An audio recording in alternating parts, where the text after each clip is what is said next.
Hello, everybody.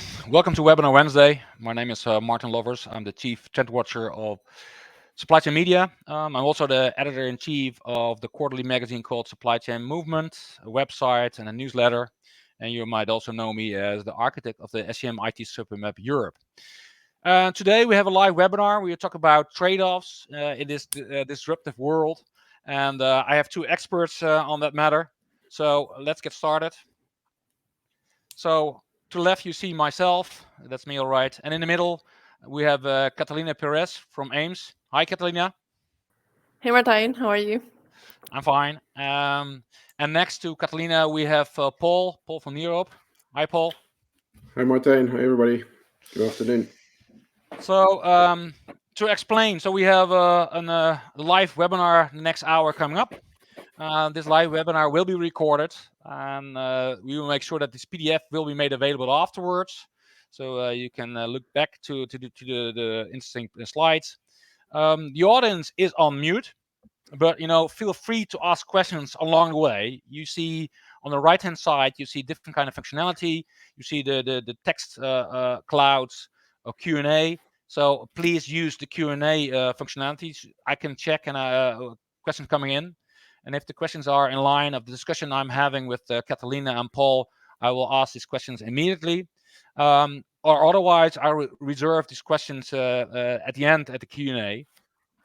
So ask questions along the way. You can also chat with each other, but that's fine. But I prefer to use the Q&A functionality. So next, after 5 o'clock, we have an extra 30 minutes. You can talk directly to Paul and Catalina. We will be sitting down in a lounge at table 1. So if you want to have a further discussion with the three of us, feel free to join us over there. But you can also meet other participants in this webinar to chat and to catch up. So feel free to join us afterwards at 5 o'clock. All right. I'm going to put off my camera so you can enlarge your screen and to have a better look at the presentation. So I'll see you later. Yeah, we will continue without the cameras. All right. So to explain further, we have a live webinar with AIMSS, and as you see, we have created the SCM IT Supermap with all the major supply chain software vendors in Europe, and we have based this map on the input of the supply chain vendors in Europe, based on the number of implementations in Europe, etc. So to explain it, you see all kind of supply chain software types like ERP, WMS, TMS, and also sales and operations planning, the hottest type of software around, but also supply chain network design. So this is what you can see here. If we go to the next slide, I'll zoom in to AIMSS. Here you see AIMSS on the right-hand side of the subway map. And to explain AIMSS, it's from Dutch origin, and we'll discuss it later. But they started out as an engine for network design, and we'll talk about later how to use it in this disrupted world. But also with this engine for network design, they create with operation research, they have created a transport management system and also an application for production scaling and so forth and so on. You see that Ortec, one of their partners, has used their engine for many years. But lately, they have also created a modular setup for sales and operations planning. So they come up with this toolbox to create an SNRP solution. All right. But now we're going to talk about disruptive times. So we're going to talk about supply chain trade-offs in this disruptive times. But to start with this, I would like to start a poll. So everybody, just click on the poll here, and we'll just wait a few seconds, 10, 20 seconds. So please vote, and then we'll see what the end result is, and then we'll see what are the biggest challenge at this moment right now, and then we'll discuss it further. All right, votes are coming in. So please vote, and then we'll see how we end up. Okay. So please vote, everybody. All right. So let's close the poll, and then we'll discuss it. All right. Catalina, what do you think of this end result? Yeah, so I think it's visualizing the end-to-end supply chain is one of the key reasons that most of our clients are utilizing our software for. Mhm. So many times it's likely that only the supply chain people know what's going on. But if you try to share it with the different stakeholders via an Excel or something similar, it's not so straightforward. So being Mhm. able to look at the from your suppliers to your final customer, what's going on, how is your product moving in your supply chain, is very interesting, and being able to see it on a map is something that helps you get a lot of insight into what you've been doing probably wrong for a really long time, right? Yeah. And if you look at this poll, and funnily enough, I did a quick poll earlier this morning. So if you look at this poll, these are the results, and almost quite identical as the live poll we just did.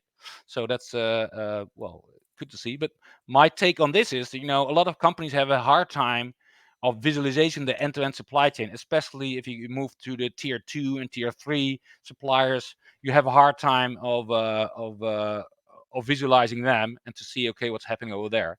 So that explains, in my opinion, this result. And disruption. We live in a disruptive world, so that's my take why it's number 2.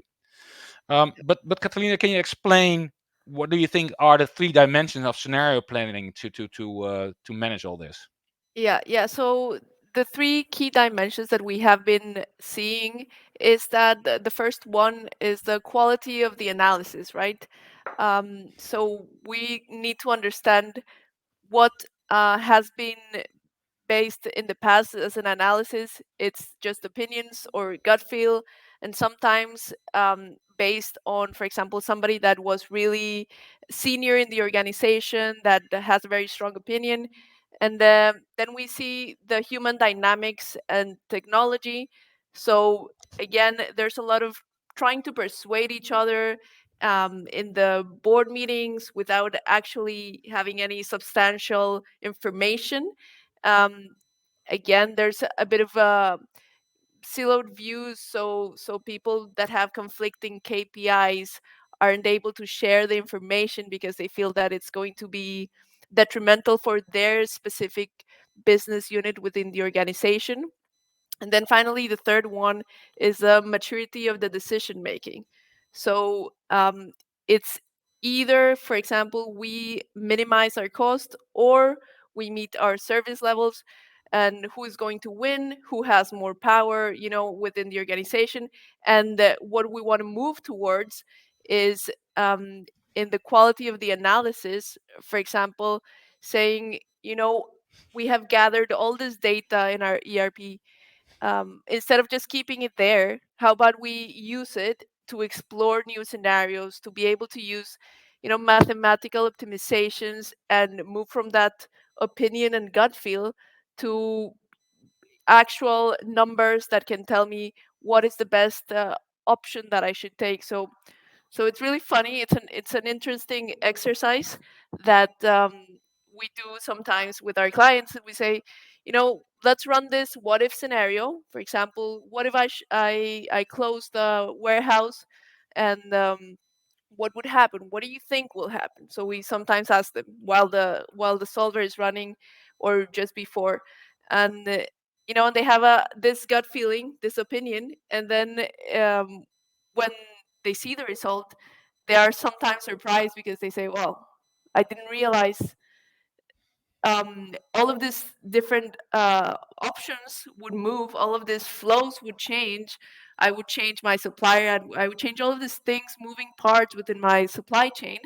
And yeah, I thought it was only going to affect something specific. So then they realize that with the power of math, you don't need to start having this gut feeling, and you can rely on those actual answers, right? Hmm.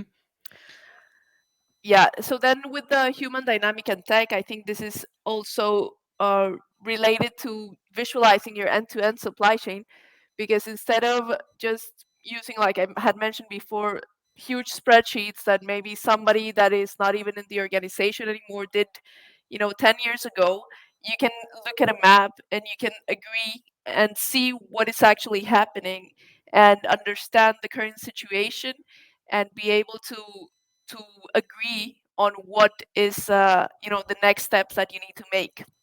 Hmm. And then and at last, with the maturity of the decision making, it's not who wins, it's not whether my or one stakeholder has more power than the other.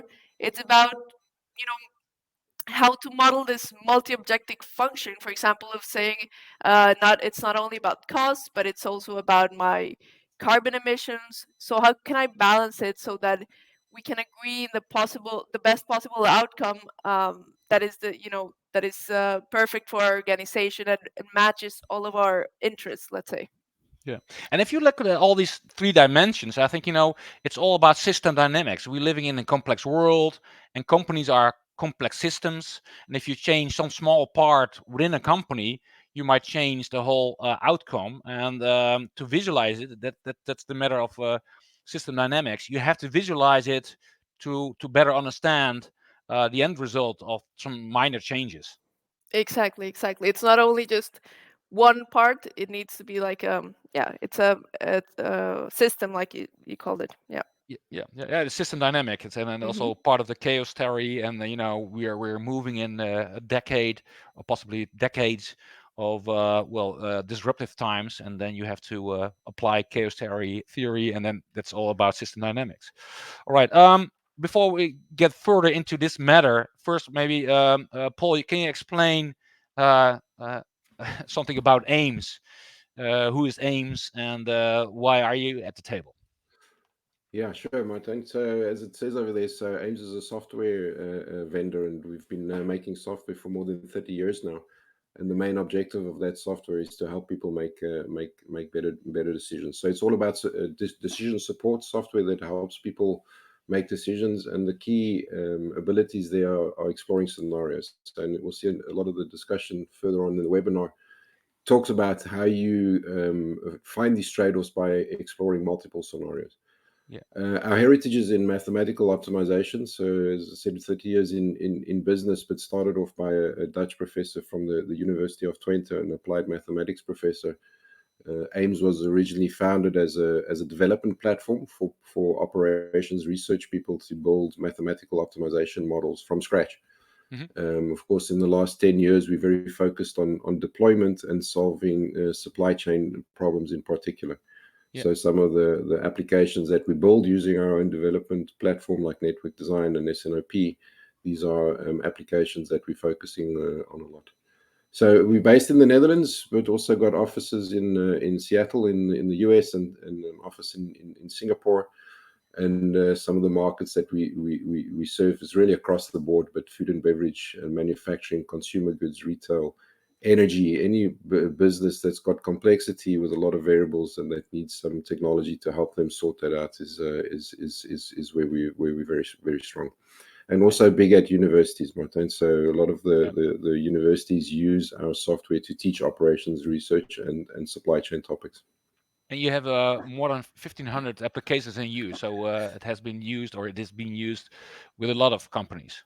Yeah, and I particularly like the little stat underneath there, right? So once every 3 minutes, someone's hitting a solve button with the AIMSS software. So that's something we're very proud of. Can you actually see that, or is it something you have determined over the years? It's something we've determined over the years, so we can see it now with the cloud deployment Yeah. technologies. That's easier to see. So a lot Yeah. of the older apps are still on premise, so that's a lot harder to gauge. But that's becoming easier to see now with the cloud deployment. Maybe I can talk a bit further about who is using the AIMSS platforms or the applications.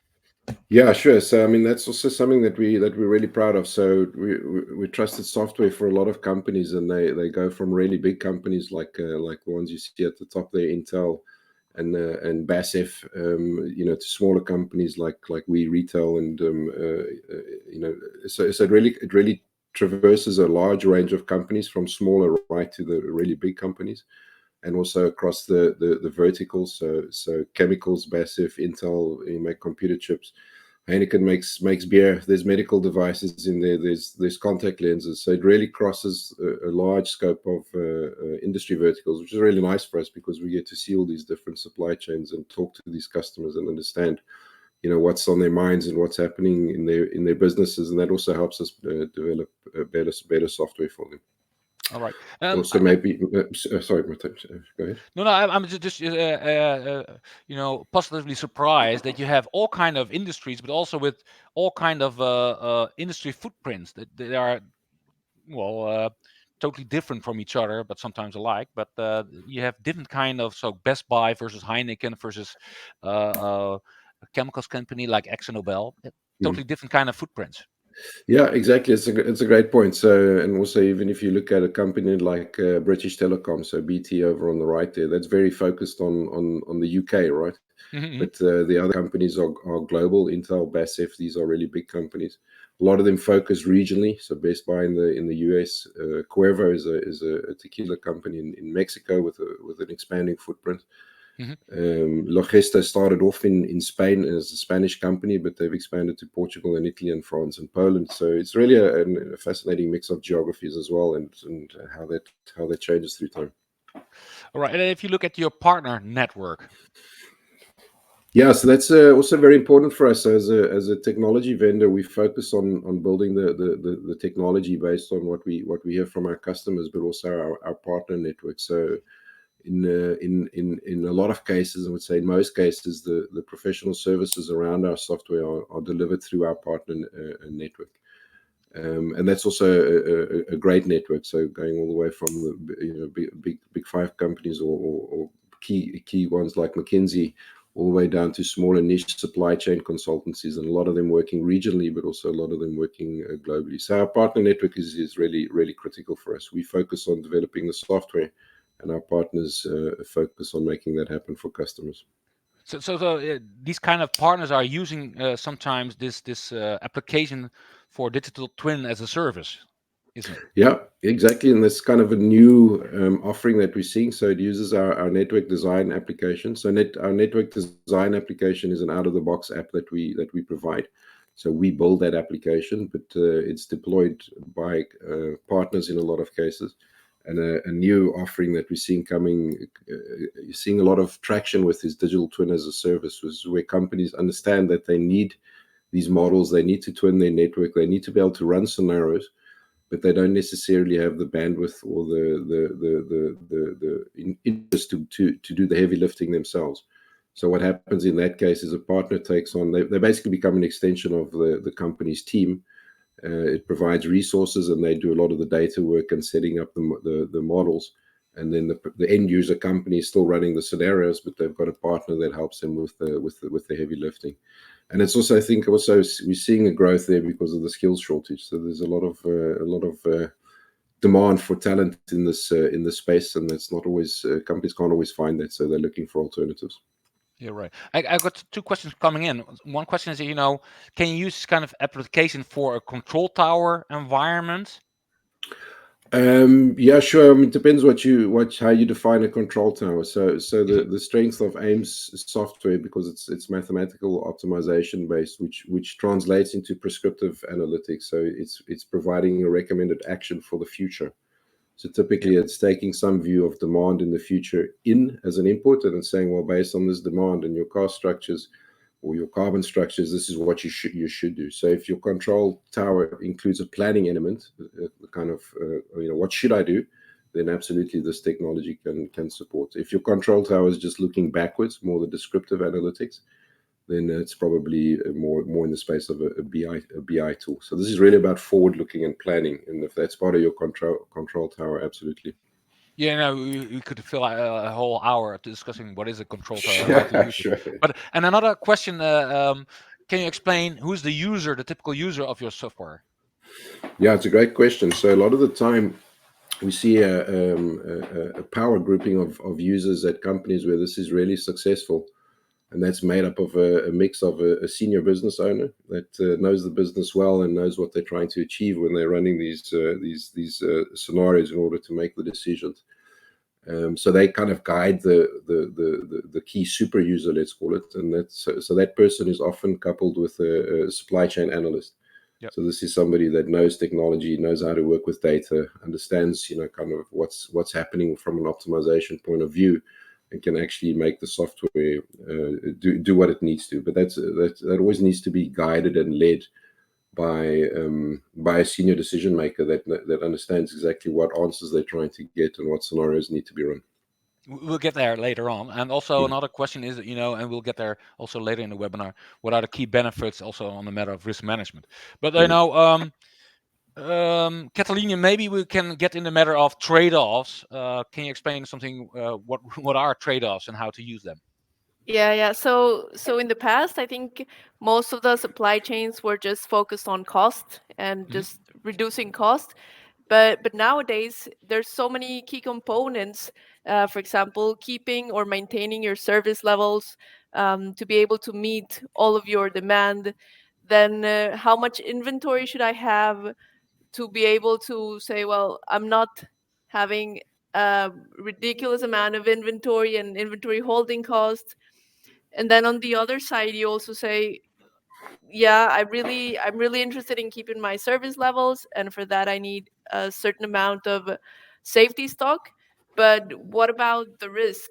What about if my supplier cannot supply enough products, or we are seeing a lot of disruptions that were unexpected. We never thought about COVID. We never thought about a war, and now we have to think about, well, how can I mitigate that risk? And is that by mitigating that, am I going to affect my inventory levels? Am I going to affect my total cost in my supply chain? Yeah. So then, it's like pulling all of these different levers. And of course, talking about sustainability, that's a really hot topic right now. So you can say, you know, ideally in the ideal world, well, zero emissions, but is that possible? If Yeah. I try to achieve that, what do I have to sacrifice? Yeah. Mostly cost, but also potentially service levels. So it's managing what is more important within each organization, and how to tweak it, so that it stays like we see in the picture, balanced, which is very difficult most of the time, right? Yeah, and it's a balancing act, and especially now with the gas crisis in Europe, that's an extra element, and also related to sustainability. If you need to have gas for your manufacturing process, okay, that's another element you have to take into account. Yeah, Um, yeah, exactly. but it's a good slide to explain to the different stakeholders internally and also externally, what you have to manage. But maybe you can explain something about stakeholders who are involved with this kind of projects and how to approach them. Yeah. So basically, each one of these bubbles that we had seen before um, relates to the different stakeholders, right? So we have the CEO that is basically overlooking everything, that everything's running appropriately. So he's the one that needs to make sure that everything is balanced, right? Then you have the CFO, which is probably going to pull towards, let's reduce cost, and maybe it's this person doesn't really care about sustainability, or is not their main focus, um, but they just want to make sure they reduce the cost at all costs. And Hmm. then the chief supply chain officer. So then it's like, okay, I want to meet my service level. I want to make sure that my demand forecast is correct. I want to make sure that I am producing the correct amount of products in the right locations. So all of these ones, if you see, they're all focused on a specific part of this balancing act that we saw in the previous slide, right? Then we have, of course, a chief sustainability officer that is more important nowadays. So how does that affect, and what are their individual KPIs of each one of these officers, and how to balance them, and how to make sure that it's not just pulling towards only one of them, and make sure it's equal, or more Mhm. or less equal. Yeah.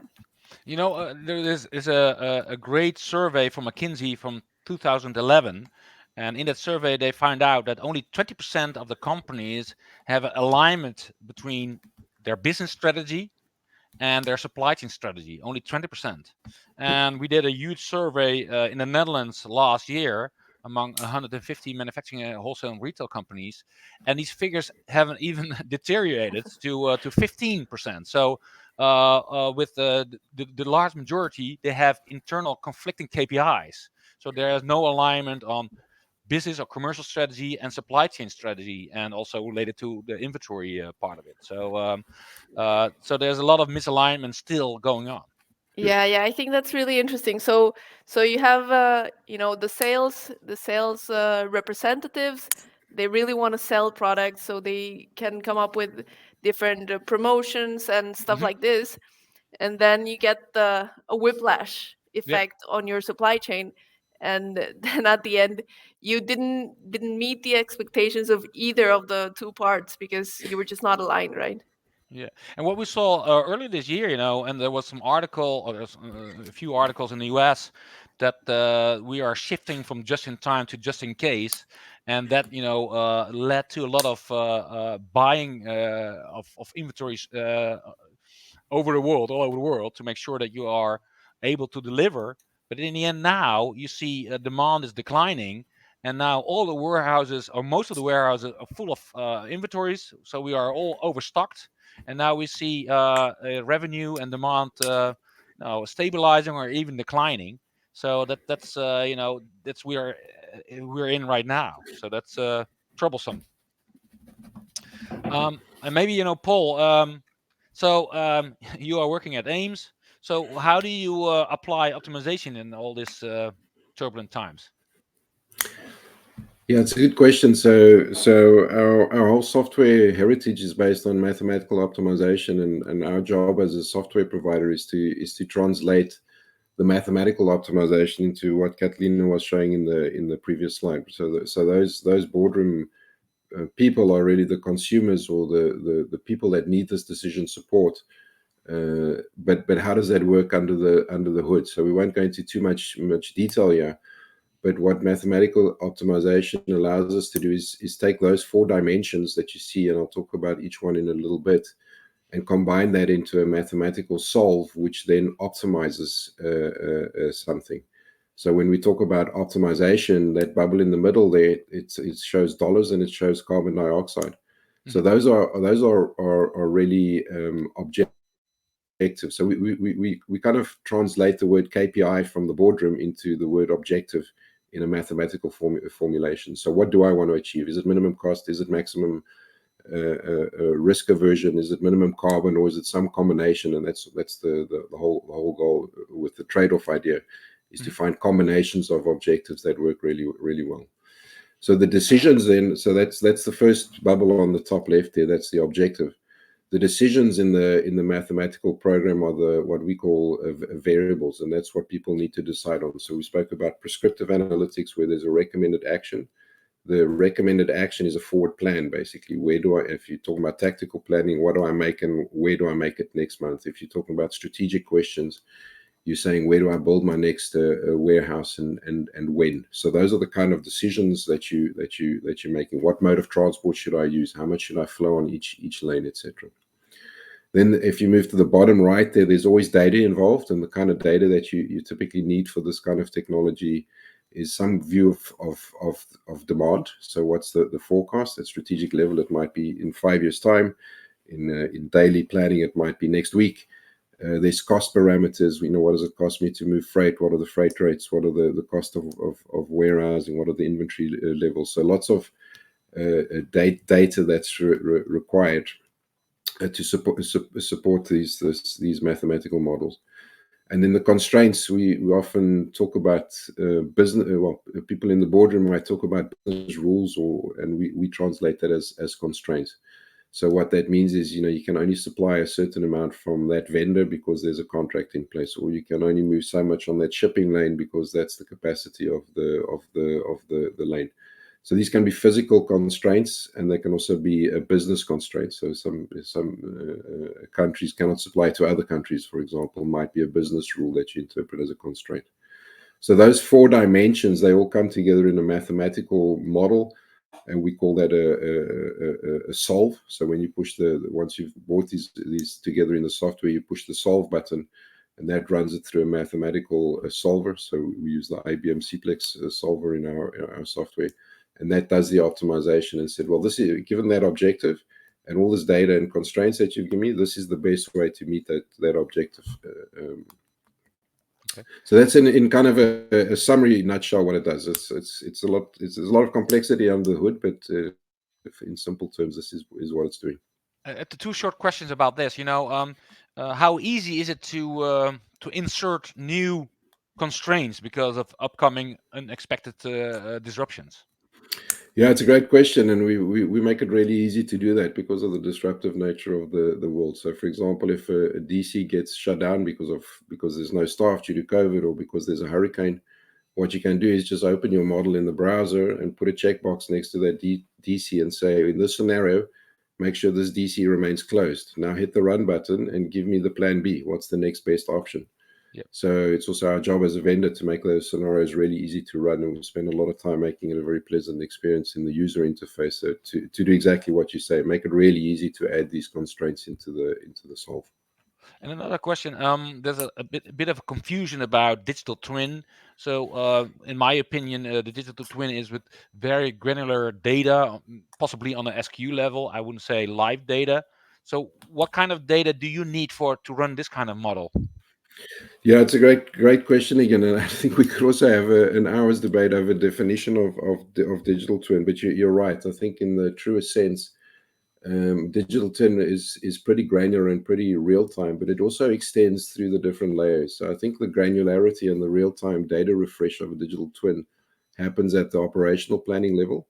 So if you're planning on it for tomorrow or for 2 days time, you need to be really granular in real time. But if you're talking about strategic decision making, your twin can be at a much higher level. So it's at the level of facilities rather than machines and lines, for example.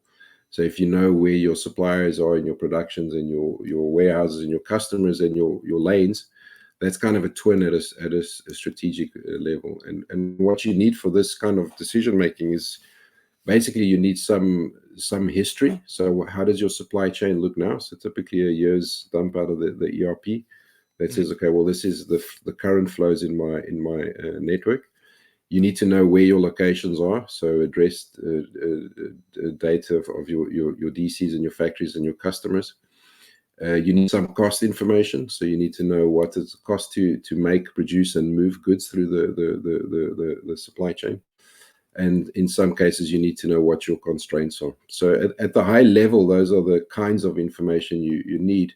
And the good news is at the strategic level, where you're just trying to decide strategically, how do I make these trade-offs and what's the impact, you can make some simplifying assumptions. So it sounds quite horrible, but your strategic models don't need to be as accurate as your operational models. You can take some assumptions because you're trying to decide directionally what happens rather than very precisely.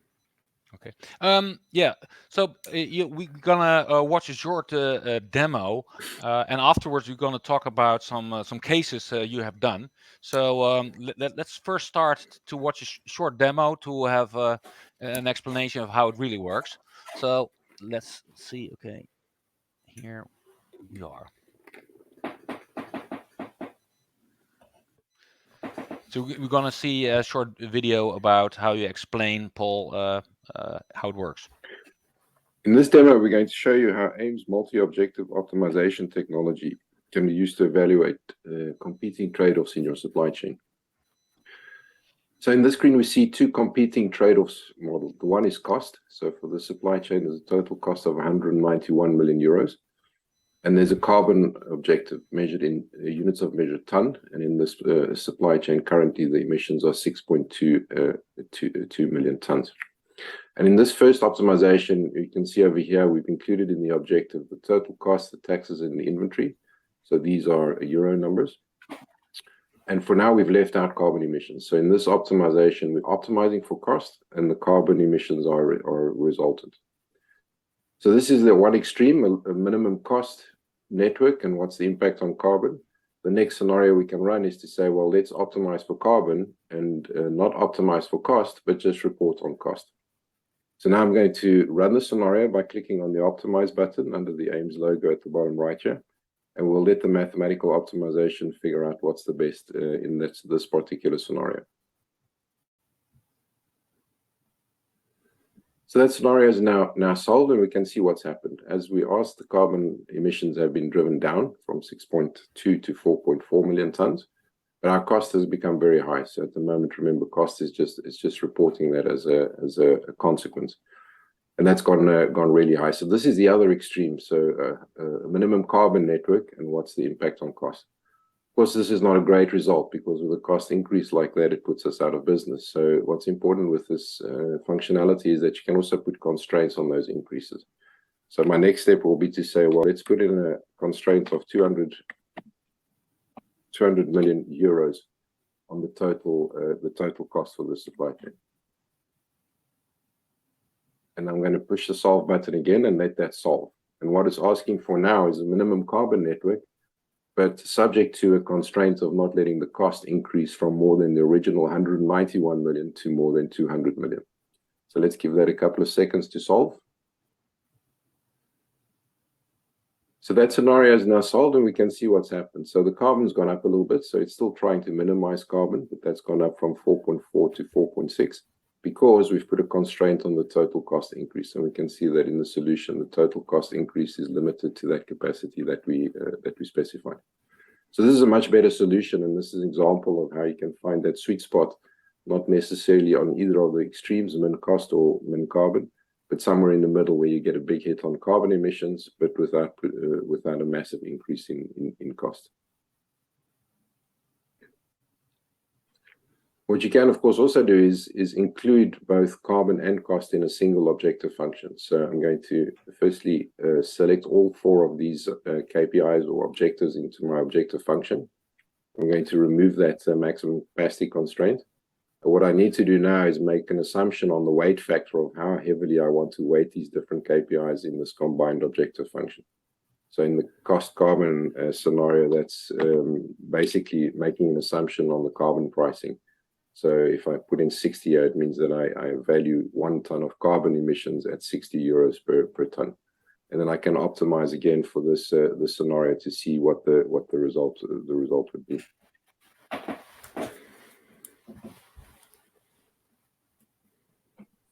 So that scenario is solved, and you can see what the impact is now. So the carbon's gone up slightly to 4.497. Total cost is also still around the 200 million mark at about 201. So this is an example of combining those different units of measures in one objective function. So what you've seen here is the ability to run these multiple scenarios to try and evaluate what's the best way to make these trade-offs using constraints and different objectives. And you can do that for the overall network. You can also do it per geography or per activity type or by mode of transport. So really lots of options to run these various scenarios and compare them. Of course, once you've run these multiple scenarios, you also want to be able to compare them. So within the application, you've got the ability to save these scenarios and compare them. So for example, in this screen here, side by side, I'm seeing the implications on the map. So over on the right in the min cost network, I'm doing a lot of long-haul secondary delivery into Iberia and North Africa from France. That's the lowest cost option.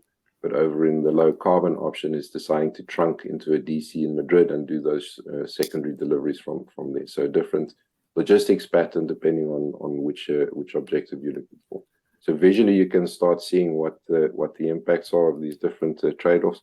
You can also start comparing the different cost buckets to see where those changes happen when you're moving from minimum cost to min carbon and vice versa. Okay, thanks. That's good to know. Let's move back to our overall presentation. And then, like you said, Paul, we see here the overall result visually. Like you said, the changes in France to Iberia. And what we see here, you have explained the minimum cost and the minimum carbon networks and also the combination of it. So that's quite powerful. So now you have a better understanding. And to wrap up, you have a minimum cost, minimum carbon. Here you see it again. And yeah, minimum carbon with limited cost increase and combined objectives with weighing factors. So as a matter of time, let's move on to the case studies and we see how AIMSS has applied their applications in different kind of environments. So Catalina, maybe you can explain first. You have done a project at a logistics service provider called Wilhelmsen. Maybe you can explain what you have done and what are the results of all these efforts in the project. Yeah, so Wilhelmsen, I don't know, just for information, if some of you don't know the company, it's a Norwegian global maritime group. So basically, what they do is provide products and services to the merchant fleet. So they need to go from their warehouses or from their chemical facilities to deliver products into the different ports to serve the different vessels, right? So their main challenge was what would be the cost and carbon impact if we established a new capacity or new DC in APAC in order to minimize the risk. So that was what they wanted to look at. So we already see that they're looking at the trade-off, right? Mm-hmm. What's going to happen with my carbon versus my cost? So what they did was create a model and a what-if scenario to understand where in the APAC region they should um, generate more capacity. And then with having of course, the data available, understand what would be the impact and if their cost or carbon emissions would increase, or how would they change, and how would they need to change the different flows of their products to be able to minimize the, let's say, that risk of not being able to serve the different clients. So then the outcome was that they actually made an informed decision based on math, based on what would happen. So before even making any capex investment, they knew that their carbon emissions were going to have a specific change, and then they were able to sell or show this to the board of directors, and be able to manage all of the different expectations of the different stakeholders that we talked about previously. Okay. So something, yeah, go How ahead. much time did it take to create this model and this solution for them? Yeah, so actually they were really, really good. Like Paul mentioned before, they had a really good mix of the business owner and the supply chain analyst, and they worked really good in as a team. So they managed to get this model running in around 2 months, Okay. from scratch, from never having using the tool before. So that was really, really good. Okay. Okay. So next, Paul, this is a logistic environment. Let's move over to a manufacturing environment. Can you tell me something about another quite famous company? Yeah, sure. So Intel, I think we all know what Intel does and some of the problems that they're experiencing at the moment. So they make chips, and a lot of the products that we use today require these chips. So if you look at the kind of trade-offs that they were trying to decide between, it was really cost and service level. So those are the two key things that they were looking at initially. So if I want to improve my service level, and for them, service level means something very explicit. So it's not just the last mile delivery time, but it's the end-to-end lead time. So how long does it take for my product to come all the way from suppliers through the manufacturing processes, through primary distribution, secondary web, etc., until it reaches the customer? Because that service level, that end-to-end lead time, if they could compress that, they could provide much better service into the market and relieve some of the shortages that we are seeing. So in the beginning, it was all about cost, so just modeling the network and understanding how to minimize cost. But it very quickly became apparent that that's not really the issue. The issue really is about service levels. So they did the same thing. They took our technology and they modeled those networks, and at the moment they're busy modeling those end-to-end lead times and running the scenarios to say, all right, well, if we do compress those end-to-end lead times, what's the impact on cost? And doing very similar things with the two edge cases: min cost, what's the service? Min service, what's the cost? And what they're doing now, so there's also an evolution, right? And it's a good example of how this technology is not just a once-off exercise, but an evolutionary process. What they're doing now is adding the carbon emission factors into those same models so that they can see, well, if we optimize one, what's not only the impact on cost, but also let's start understanding what the carbon impact is.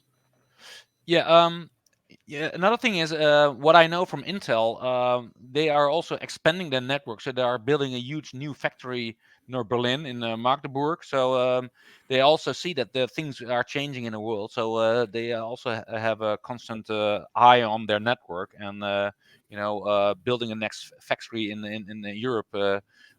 Hopefully they can manage the service levels even better in the future. Yeah, it's a great point, and it's not just the service levels they manage with that, but one of those other KPIs, the risk. Yeah. So that's all about de-risking as well. So yeah, it's a great point. But and also interested to see that it's also about compressing lead times and get a higher throughput times all across your whole supply chain. That's a new dimension now. Yeah, for sure. Yeah, absolutely. All right, Catalina, this is a manufacturing. Maybe you can move over to a service environment with the next case. Yeah, so British Telecom had that service level also as a KPI, let's say, but in a slightly different way than Intel, right? So what they what they needed, or what they had seen, is that the engineers that needed to service a specific client were taking too long of a drive time going to pick up the spare parts that they actually needed. So they modeled a scenario where the engineers should only have a 15-minute drive time, so they would understand what lockers should be used and what spare parts should be placed there to be able to meet the service level. So they managed to reduce it to 15-minute drive time, and then on top of that, by understanding the different flows, they were able to reduce the costs, right? So they managed to do both of the things at the same time by using software. And now what actually something that is important is that sometimes there's one specific pressing issue in a company, but then when this gets solved, there's other options, and they keep running different scenarios for different stakeholders. So what British Telecom is doing now is also understanding the dimensioning of their spare parts. So where should the spare parts be placed, and based on the 2-year fault history. And then what they're looking into now is, let's see what our inventory levels should be of these spare parts to understand how I can reduce my inventory holding cost, and still have a safety stock that allows me to manage the risk of this spare parts failing. So it's really interesting. Yeah, it's good to see that a different kind of approach in the service environment with spare parts, but also the use of your tool. I see a lot of questions coming in on Intel and all kind of things. And now I would suggest we just have a final fourth case study, and then we move over to all these questions. Otherwise, we don't know which question to answer first. So to end up the 4 case studies, Paul, maybe you can explain something about Lazy Boy. Yeah, Lazy Boy is a manufacturer, and they make couches and chairs. I think we've all sat in a Lazy Boy at some stage in our life, and for them the trade-offs were around risk and around cost. So they manufactured a lot in Asia and the East, and like many companies, they wanted to evaluate their nearshoring options to say, well, if I nearshore, what do I get in terms of risk reduction, but also what does that mean for me in terms of cost increases, and also what does it do to my service levels in terms of lead time. So that was really their challenge, wanting to trade off those three KPIs. And similarly to the other companies, they used our technology. So all the case studies that you see here use our off-the-shelf network design application. So it doesn't matter if it's furniture or spare parts or computer chips. That's all modeled in our standard network design application. So the trade-off here with the Lazy Boy was also the nearshoring part. So what is the end result of all their efforts? Sorry. Well, it's hard to say what we can reveal and not, unfortunately. But so I think the bottom line is similar to the other use cases. The decisions that they make are informed by the maths and the numbers rather than the gut feel. Yeah. So Yeah, it's a good point, because a lot of talk about nearshoring, onshoring for the US means, are we going to reshore to the Americas, or you go to into US again, or we are reshoring or nearshoring to Mexico? This kind of questions, and now you have a better understanding of the whole matter and more factual discussions about all that. yeah, exactly. And it can go both ways, right? So interestingly enough, Lazy Boy is looking at nearshoring and bringing capacity away from Asia back to North America. Hmm. Whereas in the Wilhelmsen case, it was in the other direction. It's about Yeah. establishing capability in Asia to protect those supply chains and those customers and the risk in Asia. Yeah, and I just read BASF last week. They announced to invest in China because uh, despite all the turbulence and the geopolitical friction, they say China is still an interesting market, and Mm, we cannot ignore half of our market in yeah, APAC. So that's yeah, something that indeed. they explained. Yeah. All right, I see a lot of questions, so let's go to the questions. One question here is, and well, maybe one of you will answer it. Next to logistic network and footprint optimization, can you also use this kind of application for supplier sourcing network optimization and factoring footprint design?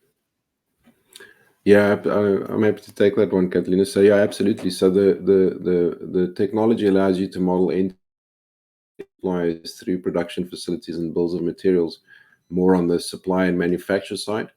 And you Hmm. can also then do the outbound distribution, from your factories to through your warehouses and your cross stocks to customers.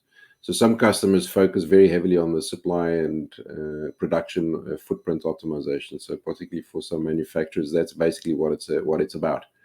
Yeah. Whereas other distributors and maybe logistics companies are focusing more on the outbound, to the distribution, and other companies again are throwing everything into that pot. So all the way from end to end in their supply chain, what's the optimization? So really the scope is up to the company and what they're trying to model. But absolutely, there's a lot of our customers that are focused on the supplier and the factory footprint design.